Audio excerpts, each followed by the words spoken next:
In medieval Alto Adige, protecting wine wasn't just a priority, it was the law. And if you broke that law, the consequences could be severe. In some cases, stealing grapes could cost you your hand, or even your life. But that raises a question. What exactly was so valuable that it needed this level of protection?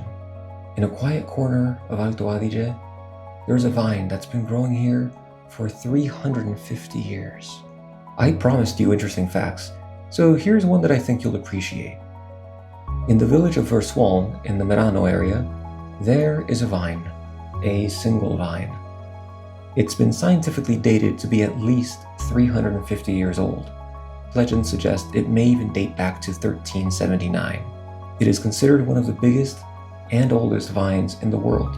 It covers 350 square meters of pergola from a single root system. Every year, around September 29th, the harvest of this vine is celebrated at Castel Katzenzungen. And every year, this ancient vine produces around 1,500 bottles of wine. Think about what that vine has lived through. 2 world wars, the rise and fall of fascism, phylloxera epidemics that destroyed almost every other vine in Europe. And this one vine, in this one corner of the Alps, just kept growing. A vine like this isn't remarkable just because of its age. It's a reminder of how long winemaking has mattered here. And in the Middle Ages, that importance had become part of a much larger system. After Rome collapsed, viticulture in the region took a significant hit. The barbarian invasions of the migration period were not, historically speaking, great for agriculture. However, by the 7th century AD, something remarkable began to happen. The monasteries took over. Starting around 700 AD, monasteries and noblemen from what is now southern Germany and Bavaria began acquiring wineries in Alto Adige. They needed a steady supply of wine for religious purposes. The Eucharist requires wine, and shipping it from further south was expensive and uncertain. Better to make it yourself in a region that turns out to be climatically excellent for the purpose. Over the following centuries, more than 40 monasteries from Bavaria and Swabia established themselves in Alto Adige. The monks brought with them extraordinary organizational skills, detailed record keeping, and a level of viticultural knowledge that set the foundation for everything that came after. One of the most remarkable survivors of this era is the Abbazia di Novacella, Kloster Neustift in German, founded in 1140. It's still active today and still making wine, making it one of the oldest continuously operating wineries in the world. So when you drink their Müller-Thurgau or their Kerner, you are participating in a tradition that is nearly 900 years old. That is an extraordinary thing. In fact, stay tuned because in another video soon, we'll actually be tasting one of their wines. The German-speaking nobility to the north developed an enormous appetite for Alto Adige wine. Bavarian and Frankish monasteries purchased vineyards specifically to ensure supply. The region became a major wine exporter to the Germanic world, a relationship that remarkably persists to this day. By the 12th century, the province was jointly ruled by the Bishop of Trento and the Bishop of Bressanone. Wine was not just an economic product here, it was political currency. It was a spiritual necessity, a social glue. And speaking of currency, here is one of the more extraordinary facts from this era. Wine was accepted at banks as payment, or as a down payment on loans. Let that image sit with you for a moment. You walk into the medieval equivalent of a bank, and you say, "I'd like to put down a deposit on this property." And you hand them wine. And they say, "Yes, that seems reasonable." By around 1100 AD, 1 liter of wine cost 18 soldi. The daily salary of a builder at the time was 30 soldi. So wine was an expensive luxury. This was not table wine for the masses. This was wealth in a bottle. By this point, wine was deeply embedded in everyday life. It was part of the economy, part of agriculture, and closely tied to power. And when something becomes this important, it doesn't go unregulated. With wealth comes crime, and with crime comes law. The medieval authorities of Alto Adige took wine crime extremely seriously. Wine could only be bought and sold at the central market. This was not merely a matter of commerce, it was a quality control measure.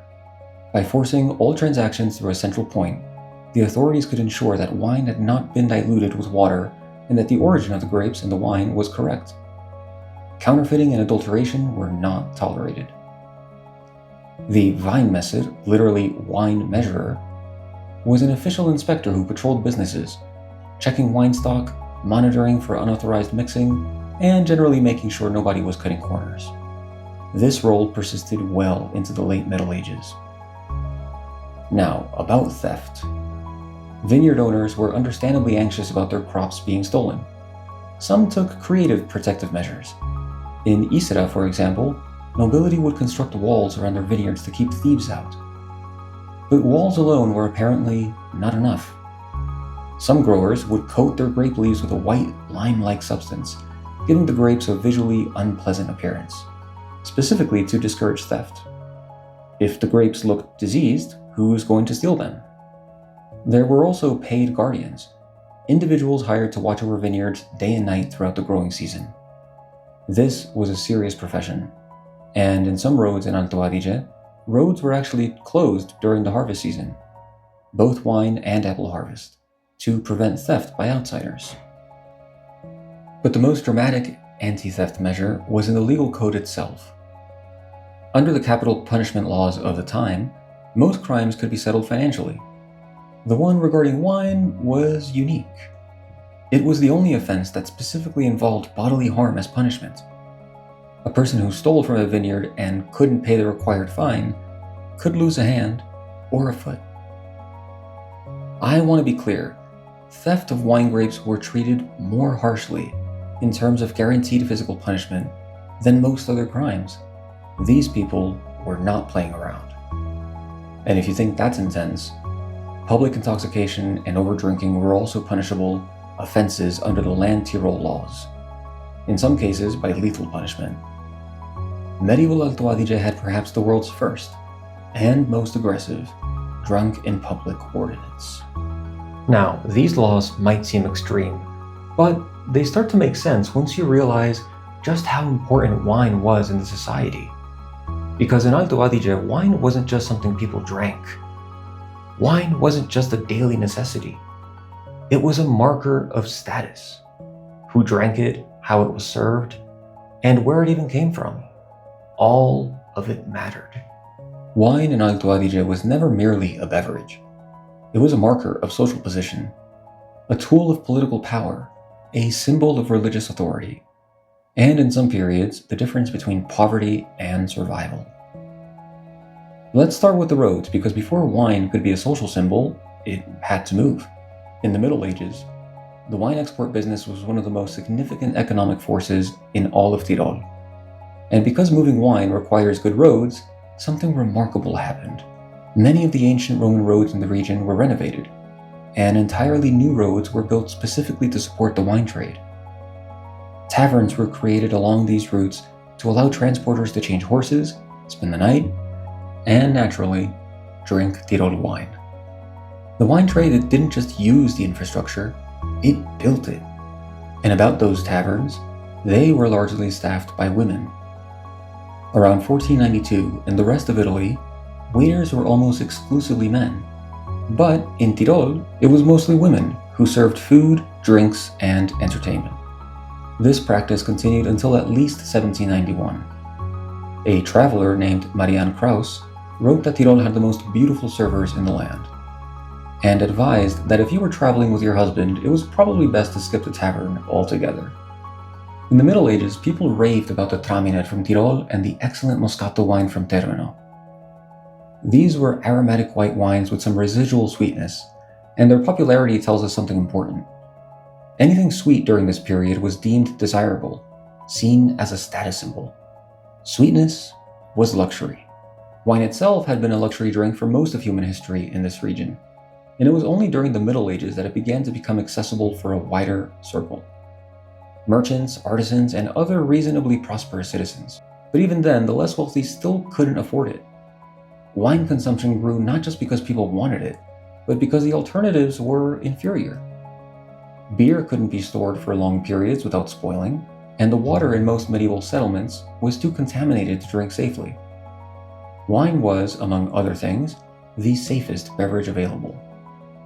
This practical necessity caused vine surface area to expand and yields to grow alongside it. Wine prices remained high, and serving wine to guests was understood as a clear signal of wealth and social standing. The economic effects of wine on urban development in this period were extraordinary, and are not widely discussed. The cities and towns centered on wine production grew significantly faster than those that weren't. They had more stone residential buildings, larger wineries built to last, and populations considerably higher than the average settlement of their era. Wine was a motor for economic, social, and cultural movement. People migrated to these cities specifically for work in the wine trade and its related industries: barrel making, transport, hospitality, commerce. Wine didn't just fill glasses, it built cities. There is one particularly telling fiscal detail. In 1210, wine imported into the city of Bolzano for local consumption was exempt from taxation. The city administration understood that wine was too important to the social and economic life of the community to burden with taxes. Even the tax authorities had a soft spot for wine. But nothing lasts forever, and in the second half of the 16th century, wine's social dominance in this region hit a serious obstacle: beer. Low harvest numbers reduced wine availability, and crucially, a new development in brewing technology meant that hops could now preserve beer for significantly longer periods. Suddenly, beer was affordable, readily available, and shelf-stable in a way it hadn't been before. Most ordinary people switched. Wine retreated to the upper strata of society: the clergy, the nobility, the merchants who could afford it. Viticulture didn't recover meaningfully until the 18th century, and it was only in the 20th century that wine became accessible to the majority of the population once again. Even today, in Alto Adige and across much of Europe, wine retains the social meaning it has carried for centuries. It is a status symbol, a signal of care for your guests, something that is always present at celebrations, always offered to people you want to honor. 3,000 years of history compressed into a bottle on the table. Another fascinating detail from this period that deserves its place in the story. In the Middle Ages, detecting counterfeit wine was genuinely difficult, and not because counterfeiting was especially sophisticated. It was difficult because it was common practice at the time to sweeten wine with honey, dilute it with water, and apply various methods to preserve or mask its flaws. When everyone was already modifying their wine to some degree, determining whether a wine had been fraudulently altered required skill that most consumers didn't have. The Weinmesse, the wine inspector, existed precisely because of this problem. Without official oversight, the market would have been even more opaque than it already was. And let's talk about what wine meant to different segments of society. For the nobility and the church, white wine was considered the most noble of beverages, reserved specifically for the clergy and the upper classes. Red wine, particularly in earlier periods, was more common but less prestigious. For the poor, the diet in the 1600s was simple and brutal: bread, wine, and turnips. Wine wasn't a luxury for everyone. It was a caloric staple. A working person needed the energy that wine provided, particularly given the physical demands of alpine life. Here is something that speaks volumes about how central wine was to the social contract. During this period, when parents transferred their property and farm to their adult children, part of the formal pension, the agreement by which the parents would be supported in old age, included an annual allotment of 240 liters of good wine. Not money, not food. Wine. That's roughly 320 bottles of wine annually as part of your parents' retirement package. The two annual markets of Bolzano were the commercial heartbeat of the region's wine trade. These fairs, held at set times of the year, were the occasions when merchants, producers, and buyers came together to negotiate prices and seal deals. They were so important that the entire commercial and financial calendar of the wine trade was organized around them. In fact, the entire payment system of the 19th century was organized around saints' days, a formal system described in a legal dissertation of 1833 by Joseph von Zallinger. The merchant would give wine to clients, mostly innkeepers in Tirolo and Vorarlberg, without specifying a price. The price was then agreed upon on the feast day of San Giacomo Apostolo, July 25th of the following year. By that point, the client had already sold most of the wine, and the merchant could evaluate how the new harvest was shaping up. The winemaker gave grapes to the merchant in exchange for payment in advance, without knowing exactly how much they would ultimately receive. Then, in July, the merchants would hold a Weinried, a wine settlement, to finalize accounts. In the end, producers typically received about 2/3 of the final wine sale price. This system required an extraordinary level of trust between three parties: producer, merchant, and innkeeper. There was no contract specifying the price. There was no guarantee. It ran entirely on honor. The downside, predictably, was that larger wineries, usually from noble families, had enormous leverage over the merchants, which in turn hurt smaller producers. The same story that plays out in any industry where a few powerful players control access to distribution. That is the full weight of what a glass of Alto Adige wine carries with it. And no institution shaped that world more than the church. Because in medieval Europe, wine wasn't just cultural or economic. It was sacred.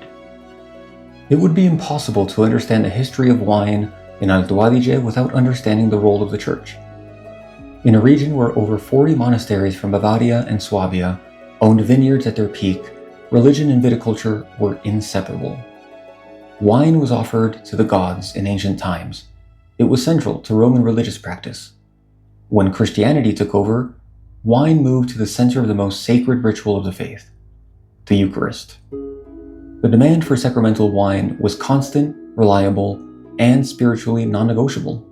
The monasteries were not just consumers of wine, they were innovators.